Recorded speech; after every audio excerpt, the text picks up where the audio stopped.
नमस्कार, स्वागत है आप सभी का न्यूज में। आपके साथ मैं हूं मुबश्शरा। अमेठी की जॉयस नगर से इस बार चेयरमैनी की लड़ाई काफी रोचक होने जा रही है, क्योंकि इस बार मौजूदा जमे चेयरमैन प्रत्याशी के सामने समाज सेवी सर्वेश कुमार सो करने हैं। समाज सेवा करना उनके व्यक्तित्व की खास पहचान है। उन्होंने पूर्व चेयरमैन जो कोई काम नहीं कर रहे, जिसके चलते जॉयस की दशा बेहाल है, जिसे देख के सर्वेश राजनीति में कदम रखते हैं। इन्होंने हमारी सब एडिटर बरखा सिंह से अपने कार्यालय पर खास बातचीत की। देखिए उस बातचीत के प्रमुख अंश। नमस्कार, मैं हूं बरखा सिंह। आप देख रहे हैं न्यूज के खास प्रोग्राम शहर की संसद। आज हम मौजूद हैं जायज में, जहां पर हमारे साथ यहाँ के चेयरमैन प्रत्याशी सर्वेश जी हैं। सर्वेश जी, आपका हमारे चैनल में स्वागत है। पहले तो मैं आप लोगों का धन्यवाद करूंगा कि इतनी दूर से आके हम लोगों के बीच आए और हमारे जायज का हाल जानने की कोशिश की, तो बहुत बहुत धन्यवाद आपका।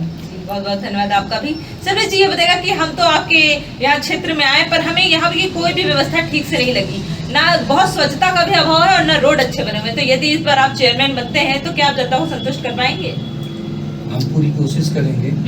और हमने भी जायज में बहुत जगह देखा कि हर जिन रास्तों से लोगों को निकलना होता है वहीं कूड़े के डिब्बे रख दिए जाते हैं, जबकि उसकी व्यवस्था अलग से होनी चाहिए।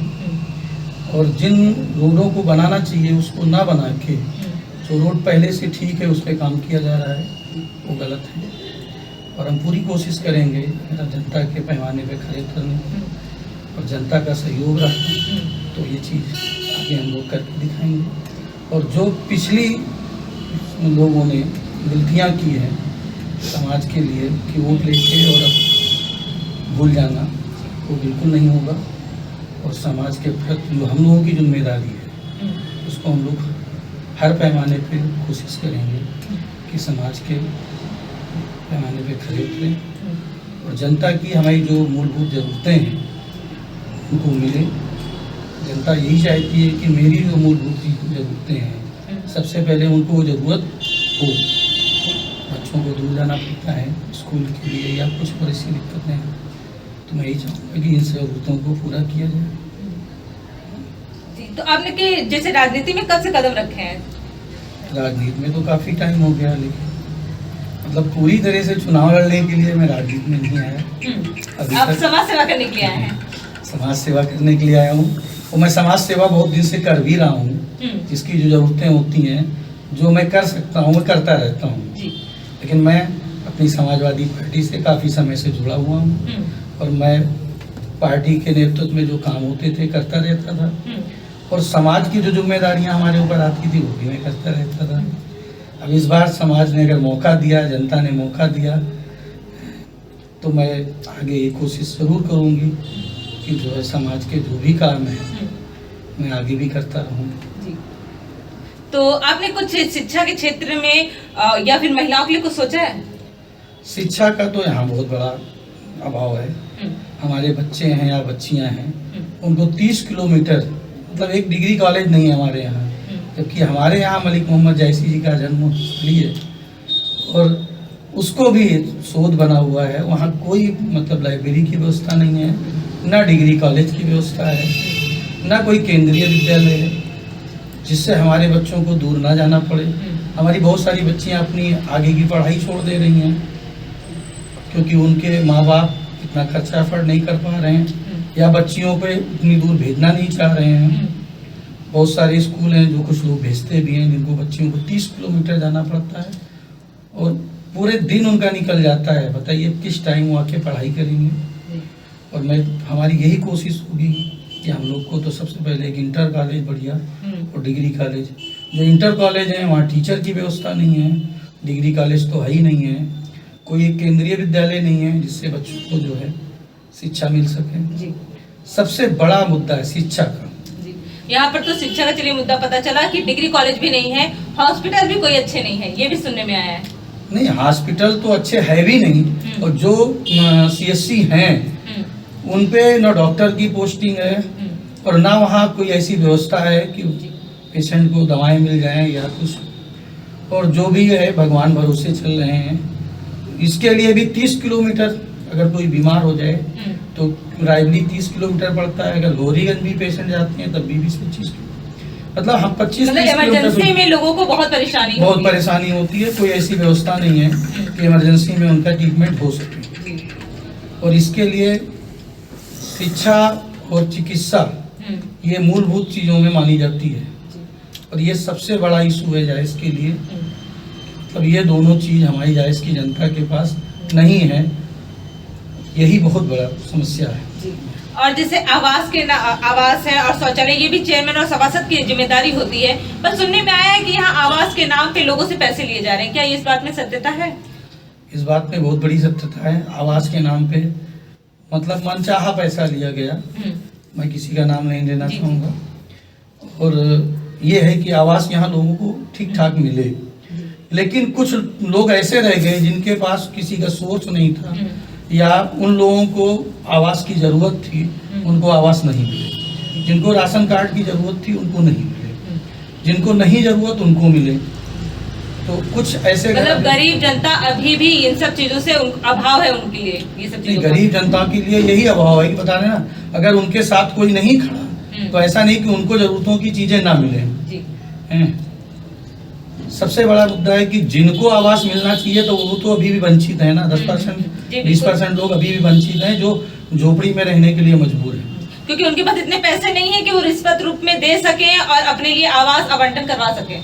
ये तो मैं नहीं कहूँगा, रिश्वत तो आप भी जान रही किस तरह चल रहा है। हमने क्षेत्र से जो पता किया, इसलिए मैं पूछी कि इस बात में कितनी सत्यता है।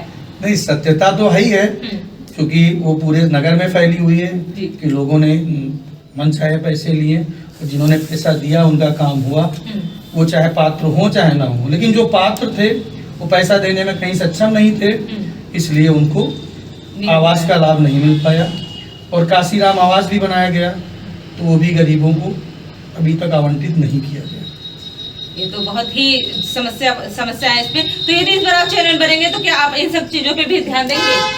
नहीं, हम तो मेरा यही मुद्दा है, सबसे बड़ा मुद्दा है कि शिक्षा और चिकित्सा, बिजली, पानी, ये मूलभूत चीजें तो हमें मिलनी ही मिलनी चाहिए। जी बिल्कुल। रही बात आवास की, अगर हम लोगों को मौका मिला तो हम लोग यही कोशिश करेंगे कि मतलब रिश्वत नाम की चीज ही न रह जाए हमारे जायज में। जी ना, ये जो है कहीं भी जाइए बिना पैसा दिए, आप भी कभी कभी रिश्वत दिए होंगी, कुछ ऐसे जगह आए होंगे, तो बिना रिश्वत के कोई रह नहीं पा रहा। तो ये बहुत बड़ा मुद्दा है हम लोगों के लिए। ये हमारे देश का दुर्भाग्य है कि यहाँ पे बिना पैसे दिए कोई काम हो ही नहीं सकते। जी, हमसे बेहतर ये आप लोग जान रही हैं कि हमारे देश का क्या मतलब, ये पूरे किसी प्रदेश में जाइए, किसी नगर पालिका में जाइए, किसी गांव में जाइए, मतलब चपरासी से लेके अधिकारी तक बिना रिश्वत कोई काम हो नहीं रहा। लेकिन हम लोग भाई एक छोटे से अगर आएंगे भी तो अपनी नगर पालिका को ही संभाल सकते हैं, ना कि पूरे जो है प्रदेश को। स्टार्टिंग कहीं से तो हो। नहीं, हम लोग तो पूरी कोशिश करेंगे कि हमारी नगर पालिका में बिना रिश्वत, और हम तो ये भी सोच के रखा है कि मैं जो लोगों को आवेदन करने के लिए दुकान पे लाइन लगानी पड़ती है, मैं उसका एक अलग से एक सेंटर बनवाऊंगा। वहाँ मैं कंप्यूटर लड़का खुद बैठाऊंगा, जिससे लोगों को, चूंकि पढ़े लिखे कम होने के कारण ऑनलाइन आवेदन करना है कि मैं उसको भी फ्री ऑफ कास्ट करवाने की व्यवस्था कराऊंगा, जिन्हें लोगों को भटकना ना पड़े, है ना। तो आपका कोई मुख्य मुद्दा है जिसे केंद्रित करके आप चुनाव में उतर रहे हैं? मेरा सबसे बड़ा मुद्दा है शिक्षा, जो हमारे यहाँ व्यवस्था नहीं है। दूसरी चीजें हैं कि यहाँ पानी की सबसे बड़ी पाइपलाइन पड़ रही थी, अभी एक विवाद भी हुआ था।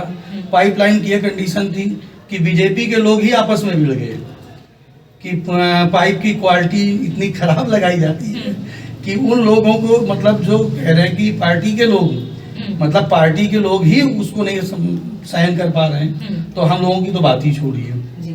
पाइप पड़ गई है तो पानी नहीं मिल रहा, और जहाँ पानी की सप्लाई भी है वो गंदे नाले से गई हुई है, जो मतलब शुद्ध पानी का अभाव, शुद्ध पानी का बहुत बड़ा अभाव है। तो हम लोगों को तो कभी भी मौका मिला तो सबसे पहले इन्हीं चीजों पे काम होगा। और जहाँ तक हम समाज के प्रति या अपने जायज के प्रति जितना भी कर सकेंगे, मैं एक समाज सेवा की तरह और एक सेवक की तरह मैं काम करूंगा। यही हमारा उद्देश्य है। और अपनी जायज की जनता समाचारों के माध्यम से कुछ कहना चाहते हैं कि यदि वो इस बार आपको जिताती है तो आप अपने वादों पे खरे उतर के दिखाएंगे? मैं तो मतलब जनता अगर हमको जिताती तो वो तो मैं खरा उतरूंगा ही, और मैं यही कोशिश करूंगा कि मैं जनता के प्रति वफादार रहूं, और जितने भी मतलब जिस तरह के पिछले लोगों ने किया है मैं उसको तो बिल्कुल ही खत्म करके रहूंगा। और जनता के प्रति जनता की जो जरूरतें हैं उसको पूरा ही करना है। जी जी बिल्कुल। बहुत बहुत धन्यवाद हमें समय देने के लिए। ये थे हमारे साथ चेयरमैन प्रत्याशी सर्वेश जी, जिनका कहना है कि यदि वो इस बार चेयरमैन बनते हैं तो बहुत सारे कार्य करके दिखाएंगे। वो विकास क्षेत्र में स्वास्थ्य, स्वच्छता और शिक्षा के क्षेत्र में भी ध्यान देंगे। पर अब तो ये देखने वाली बात होगी कि जनता इनसे कितनी आकर्षित होती है। इस बार उन्हें वो चेयरमैन के पद पे देखना चाहती है या नहीं। तब तक के लिए बने रहिए हमने उसके साथ। मैं बरखा सिंह। सर्वेश व्यापारी होने के बाद भी राजनीति में खास दिलचस्पी रखते हैं और सपा कार्यकर्ता हैं। उन्होंने जन सेवा के लिए एक हॉस्पिटल खुलवाने का भी जिम्मा उठाया है। साथ ही चुनाव में डट के खड़े बच्चे, जवान और बुजुर्गों में समाज सेवी के रूप में लोकप्रिय सर्वेश पहली बार चुनाव में उतरे, लेकिन उनकी लोकप्रियता देखकर लगता है कि इस बार चुनाव एक तरफा नहीं होगा, बल्कि पूर्व चेयरमैन को कड़ी टक्कर मिलने वाली है। और ऐसे में सर्वेश की समाज सेवी वाली छवि उनको चेयरमैन के ताज के करीब भी ले जा सकती है।